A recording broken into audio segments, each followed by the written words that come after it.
Your first forecast brought to you by Store It At Home, rent-to-own portable buildings. Overnight tonight, we're going to see those showers and storms start to move in, but it won't be until we get into the early morning hours tomorrow. We're looking at 68 degrees, mostly cloudy, very warm, very humid over the next couple of days. Obviously, the biggest issue is going to be the flooding potential and reinvigorated river flooding as we go forward over the next 12 to 48 hours, really through the end of the day on Thursday. But tomorrow, to add on top of that, we have a severe threat that will be rather prevalent, including all risk, and could even see this be increased where we could have a tornado risk as well as hail and wind gusts. Of course, we'll be talking about this and breaking it down for you coming up in just a few minutes.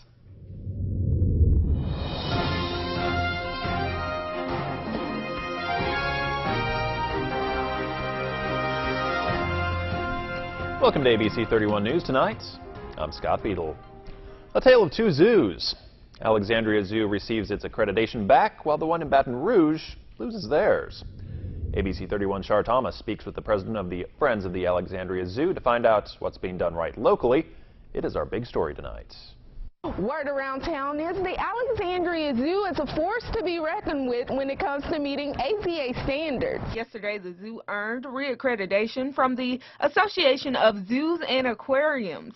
AZA-accredited zoos and aquariums undergo a thorough review that includes a detailed accreditation application as well as multiple days on-site inspection by a team of experts from around the country. Meeting AZA standards isn't an easy task, but FOTAS members and staff work hard to keep the operations of the zoo and animals up to par. It's very rewarding to be reaccredited, and it took a lot of hard work from the FOTAS board members, the zoo staff. Leanne Witt and her staff do a tremendous job keeping the zoo up to date and modern with the current conservation and zookeeping standards. Which is why they have regained accreditation. The Alexandria Zoo is always seeking new FOTAS members to be a part of the future growth of the zoo. To learn more about FOTAS, visit the Alexandria Zoo's website listed below. Char Thomas, ABC 31 News. Meanwhile, the Baton Rouge Zoo no longer holds its accreditation, but they plan on doing what's necessary to get it back if possible. WBRZ's Danielle Jackson has that story. I think the zoo was neglected.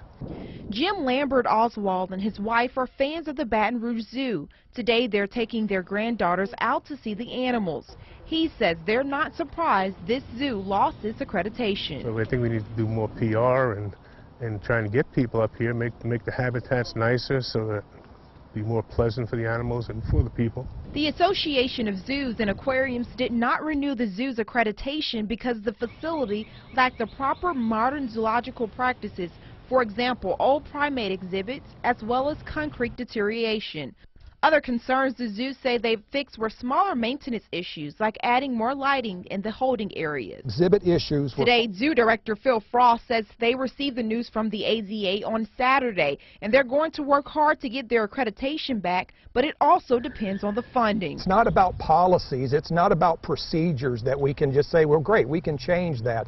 This is about infrastructure and facilities, but it's quite different to deal with how do we replace a major exhibit that may cost $2, $3, $4 million to replace. The AZA looks at animal care and welfare, keeper training, and safety for animals as well as the guests. The report also spilled out some of the monkey exhibits were outdated and small for both the animals and the keeper. One of the former bird exhibits had been transformed into a breeding and research area because of the outdated cages. You know, you need to continuously fix what is broken, and you need to improve things that we can improve, and especially the habitats. Is, you know, it's what I'm concerned, because it's about, you know, not just people visiting, but it's about animals too. Louisiana's Attorney General says his office has determined that police officers' actions were well-founded and reasonable during the shooting death of Alton Sterling.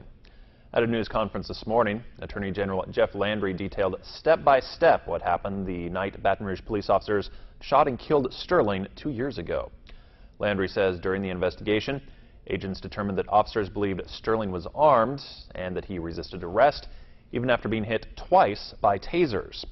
He says officers shot only when they thought it was absolutely necessary. After a thorough and exhaustive review of the evidence, the facts that can be established beyond a reasonable doubt, the law and jurisprudence of the state of Louisiana, and the obligations of prosecutors under the Code of Professional Conduct, the Louisiana Department of Justice cannot proceed with a prosecution of either Officer Lake or Officer Salamone. This decision was not taken lightly. We came to this conclusion after countless hours of reviewing the evidence. Federal prosecutors handed the case to Landry last summer after they found there was not enough evidence to warrant civil rights charges against Baton Rouge police officers. Last spring, federal investigators also concluded the actions of Officer Blaine Salamone and Howie Lake II were reasonable because the evidence could not prove that Sterling was not reaching for a gun in the eyes of the officers. Sterling's family is outraged. You see, because Alfred can't tell this story to you nor to me. He's gone. There's no more coming back. So there's not no amount of money on this earth, in this world, that can give those kids back to their father. They took a human away. They took a father away. They took somebody away that did not deserve to be away. The way they killed him was in cold blood. You know it, I know it. But yes, the system has failed us. Yes, we are disappointed. But as a family, we're going to stay strong. And we're going to keep each other prayed up. I think we're not going to get answers. Governor John Bel Edwards is also reacting to the decision. He says he supports a continued review of the actions by Baton Rouge officials to determine if any disciplinary action should be taken within the police department. He adds that the Sterling family is owed a complete investigation. 2 people were arrested for a burglary in the Wardville area. They're 32-year-old Fallon Irene Marie Schneider and 46-year-old Michael Howard McLean, both of Pineville. Rapids deputies say the break-in happened on John Thomas Street. The 2 were arrested at a home on Dupree Street. Both are also charged with illegal possession of stolen things.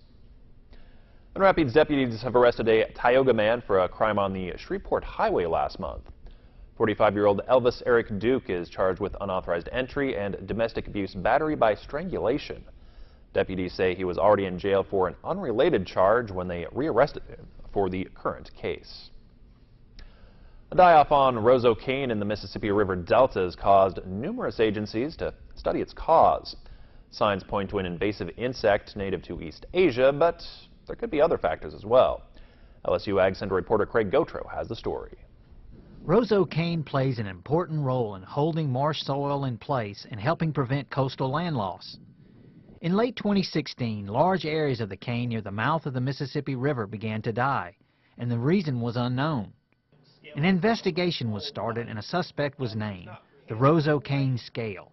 We don't actually know the exact role the scale is playing in the die-offs, but it's pretty heavily implicated given that the extent of the die-offs and the extent of the distribution of the scale in the marsh. Knight is an entomologist with the LSU Ag Center, and he and members of other agencies are monitoring several sections of cane in the Delta. One problem he has encountered is that nature moves at a much quicker pace than science. The die-offs aren't really waiting for us to figure it out. It's kind of moving at its own pace, and so we're doing our best to figure out the role of the scale. One element of the study involves looking at control strategies. Insecticides do not appear to be the best solution because they have not been effective in tests and because of the vastness of the Delta.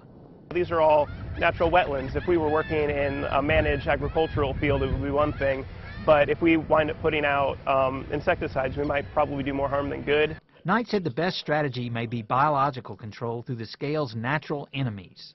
Our best long-term solution is probably biocontrol. In their native range, there's at least 5 different species of parasitoid wasps, and we have 3 of them here. Because the scale is such an obscure insect, there's little known about it, which is proving to be a hurdle for the scientists. With the LSU Ag Center, this is Craig Gautreaux reporting. Knight is also examining cane that appears less damaged by the scale to see if some plants are more resistant to it. Spring on in to the Kent Plantation House April 7th for the Spring Herb Day. This Arts and Crafts Festival and Yard Sale is free and sure to be the ultimate pleasure for morning treasure. Tioga Junior High School is hosting a community garage sale to benefit the Sinlaw Alliance for Animals. Join us in giving back to our furry friends in need. Join our party for the second annual Veterans Benefit at Taboo Harley-Davidson. Enjoy cool drinks and good grub. All proceeds benefit disabled American veterans. April 13th is the Rapides Cancer Center's third Colors of Courage 5K and Color Run. Meet us downtown at 6 to benefit the American Cancer Society. For more community events, visit us on Facebook or at KLAXTV.com.